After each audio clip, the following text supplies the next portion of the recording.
Hi guys, this is a reading of my essay titled Jokes in a Time of Tragedy. Comedy is essentially a form of fiction. It carries no guarantee that the audience will be amused and entertained, nor does it guarantee that the audience will not be offended or otherwise triggered by the comments. However, the intention for the comic has to be to attempt to amuse. It is a craft that demands a considerable amount of vulnerability and empathy. The comic needs to know pain to recognize it and then make it laughable. The difficulty for many comics and their audiences is the willingness on both sides to be truly vulnerable. So when a comic takes on a combative tone on stage, what they are really doing is expressing their frustrations, and if well crafted, they might resonate with members of the audience, some members. However, since our individual experiences are so unique, some comics, as well as their audiences, might be more prepared to trivialize certain subjects, while others might not be so ready and perhaps even completely unwilling to. So the situation we have is such that some people can take certain jokes while others cannot. But since we cannot come up with a comprehensive list of subjects that are completely off limits, then what is the most realistic way to guard against the unintended and perhaps even unconsidered consequences of improvident or ill-timed jokes? It might be easy to be tempted towards censorship. We could argue with some righteousness that if the comedic stage is entirely eliminated and people aren't allowed to perform jokes anymore, then we eliminate the problem of certain groups of people being negatively affected by the jokes.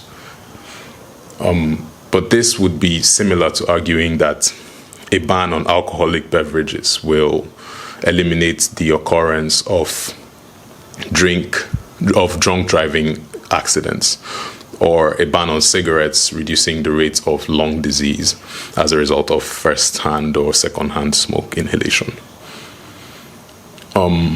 While there might be some element of righteousness ascribed to the enforcement of these drastic measures, it goes without saying that the immediate trade-off is the civil liberties that protect an individual's right to do whatever they want within the ambits of the law.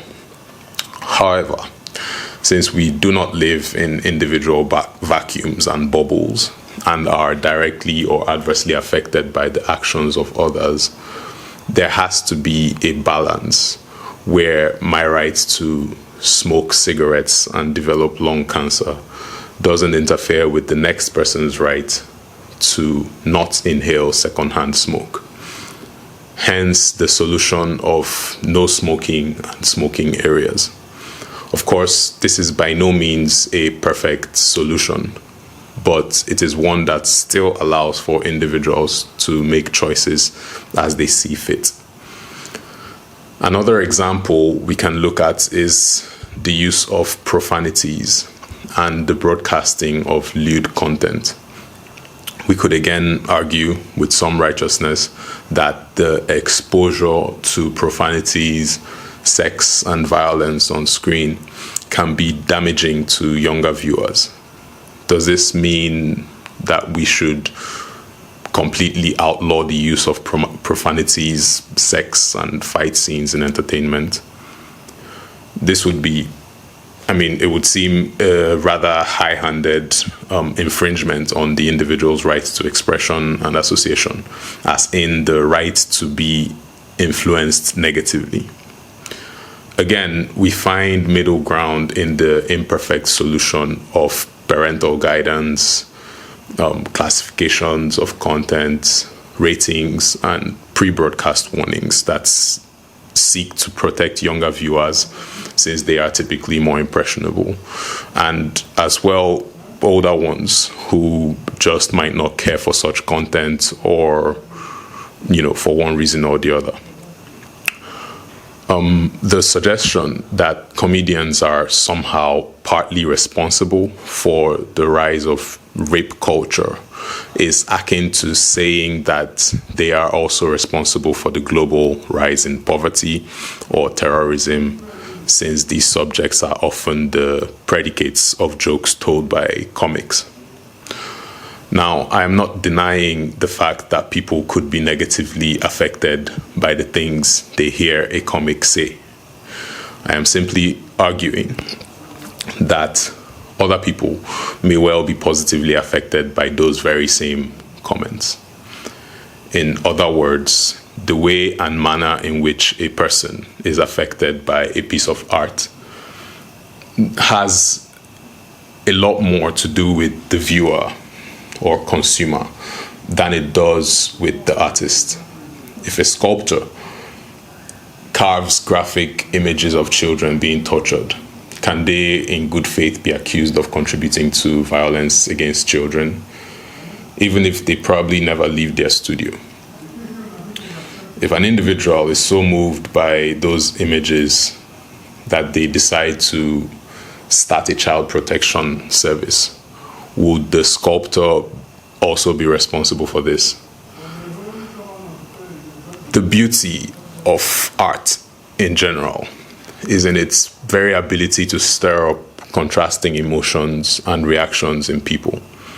While a poverty joke or a rape joke might tragically inspire a person to commit suicide, it might as well alleviate the suffering of a different person with different cumulative experiences.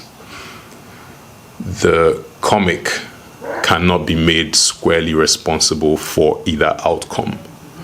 They are, of course, responsible for the creation of the expression, and they have to accept those outcomes, whatever they may be.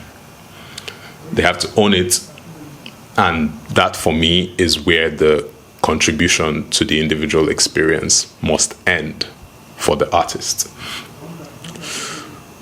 Comedy cannot afford the same careful consideration of academic or journalistic writing. Broadly speaking, the elements that constitute comedy are absurdity and exaggeration. Put differently, the exaggeration of absurdities. Of course, different people prefer these elements in varying degrees. There simply is no excuse or reason to take literally or assume as a fact or opinion, for that matter, jokes performed on a stage within the context of a performance. That would be similar to taking literally the lyrics to a song or scenes from an epic play. All right, so there goes my thoughts on comedy and censorship, one of the raging debates today. I think what I find to be an interesting joke is that we live in a time where one of the most offensive things you can do to a person is tell them a joke.